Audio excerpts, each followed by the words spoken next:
uthanda kwenza into ezifana umhlophe. Oh yeah, Yeah. ndiyamazi ke ngoku. Yebo.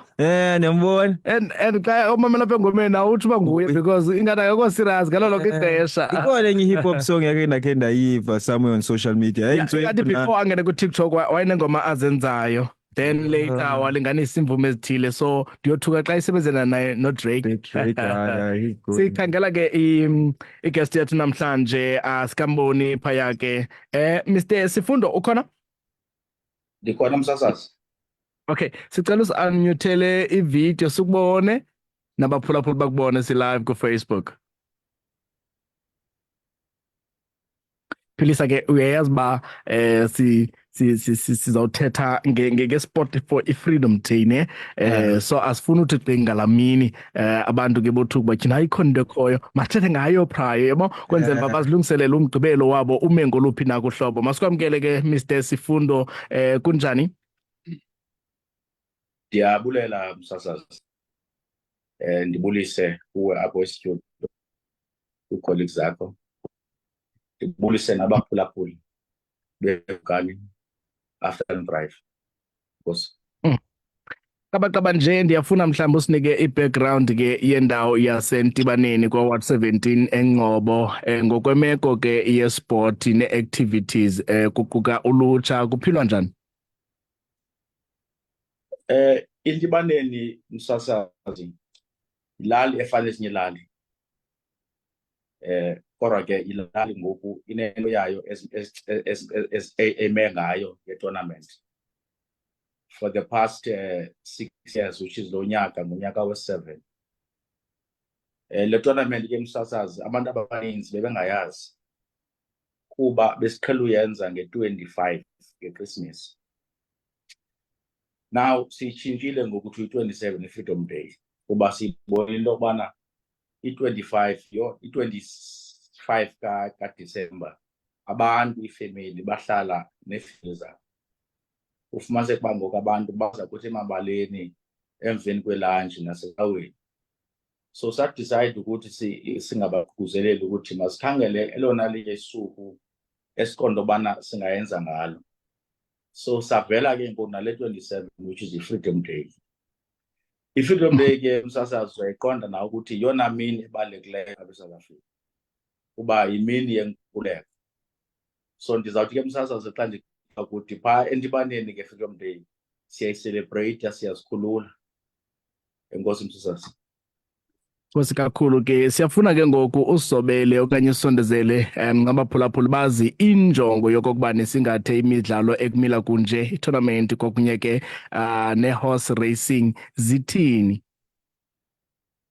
Msasazi yokuqala le program yiprogram ye-development. I-focus yethu ngabantwana baphaya kulaa ward. I-Ward 17 iquka Intibaneni nezinye izithili. Zilali ziyi-22 portions. That is uzawubona uba xa ujonga le advert kwasoloko ukuthi Ward 17. Intibaneni yeyona ndawo e-part of ezalali na. So uphulo lethu lithi bonke abantwana mabaphume kwi-drugs which is iziyobisi nakwi-crime. Siyabathatha sibasa emabaleni badlale. Lube njani ke ngoku ke ugalelo lwabahlali xa nilungiselela lo mhla we-Freedom Day? Mhlawumbi zibe khona ne-community engagement okanye unikwa ithuba to check into yoba ziziphi into abazidingayo ngalaa mhla? Msasazi, njengoba ndisitsho kuwe phaa kwezalali zam akukho mntu ongayazi le tournament.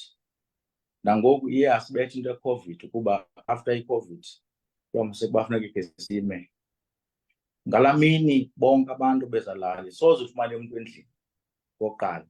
Nditsho umama, umakhulu, umntana omncinci, wonke umntu ubafumana ebaleni. Baninzi abantu abaxhamlayo ke msasazi ngalaa mini because babakhona noonostand abanye bathengisa amagwinya njalo njalo. So ibhizinesi iyenzeka kwabanye abantu ngolaa suku. So ndizama ukuthi ke yimini yabantu kulaa ward. Phofu ke ngoku seyingoku imini yabantu jikelele eNgcobo. Because iNgcobo yonke ezalali zisingqongileyo sizawufika phaa nazo zizosixhasa ngoba sizobukela imidlalo idlalwa phaya. Kasibalisele ke ngemicimbi ezawuqhubeka nezinto ezawuqhubeka ngalamhla usukela ke kule tournament zeziphi ke iiteam ezilendelekileyo neziport codes ezikhoyo. Ukuqala namhlanje msasazi siqalile ibhola.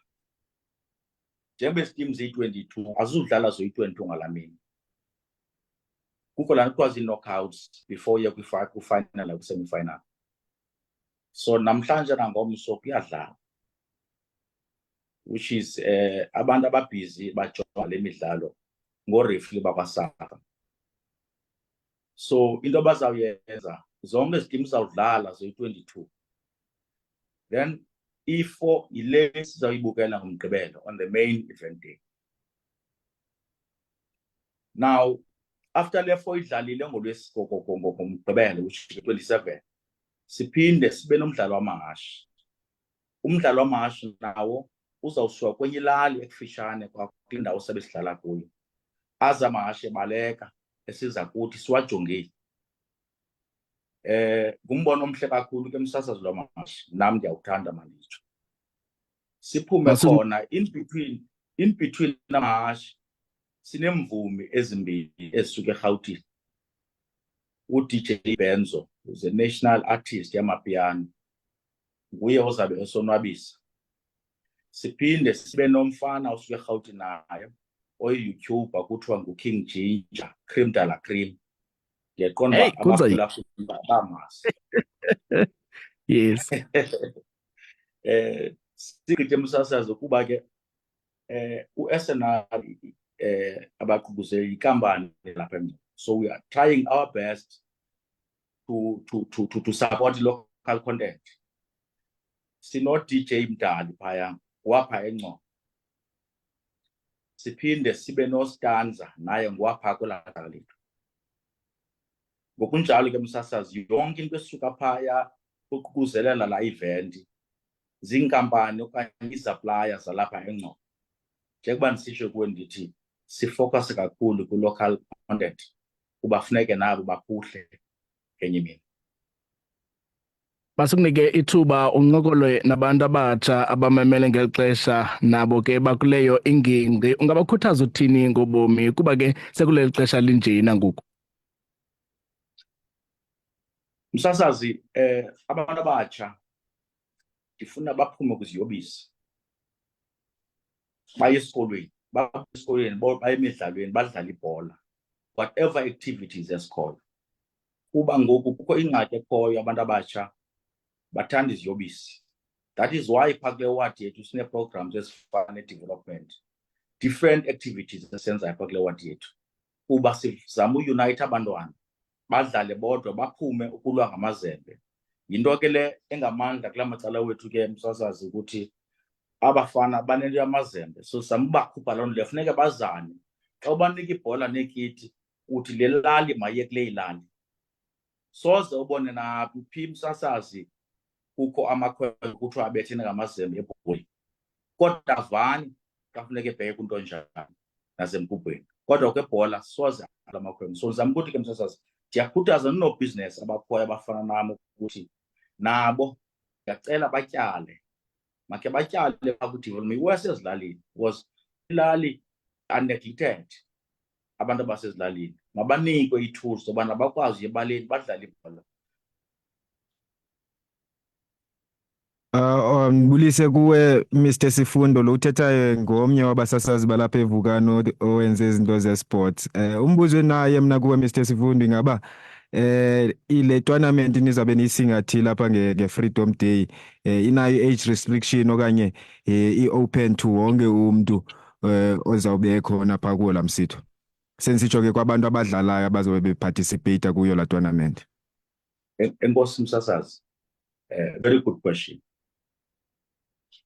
Ubhuti lo organizer kweli cala referee has made it very clear ukuthi i-focus, if kukho i-team ekhoyo kuloo lali leyo, but i-70% mabe kulutsha, i-30% i-age ingangaphezulu, kodwa ke asithetha ukuthi sizawufaka namaxhego adlale. Kwenzela ukuthi abantu abadala funeke babajoyine abantwana ukwazi uba bazobafundisa ukuthi izinto zenziwa kanjani. Okay. Masukunike ke uhlabe ikhwelo kubahlali bengingqi nabantu abatsha babekhona ngalamhla. Baphulaphuli bonke abantu baseNgcobo baseKhrizani nge-27 of April ngoMgqibelo phaa eNtibaneni eMpindweni. Xa ufikile eMlambo kuthiwa nguMbhashe River, likhona ibali lapha left uzalibona, kuzabe kugcwele phaya, sabe siphaya nge-27. Wonke umuntu makaze, imvumi zenu zikhona. No-King Ginger bendithetha naye ekuseni, naye utshilo wathi hayi wonke umuntu ucela aze nepartner yakhe xa efika phaya ngalamini, kuba naye uzawuthi ngoku ayithethayo abesenza umsebenzi wakhe yokuthi abantu ababuze ukuthi nyhani na nihamba nobayi-2. So ndizama ukuthi ke msasazi ukuthi ngalamini wonke umuntu makaphume aze baleni, sinilindele siredi for bonke abantu abazofika ngalamini. Uzama ukuthi sizishiye ezafoni zizawuqoqwa phaa ngocrim. Hayi msasazi, wonke umuntu makaze nefoni. Uba unefoni embini yiza nazo. Uyazifuna uKing Ginger phaa, utshilo manditsho ukuthi uba zimbini iifowuni zakho yiza nazo, zizawusebenza zombini. Nkosi kakhulu ke Mr. Sifundo Ndyebo, siyabulela ngexesha lakho. Bulela msasazi. All right. Phulaphuli ke besincokola naye ke phaa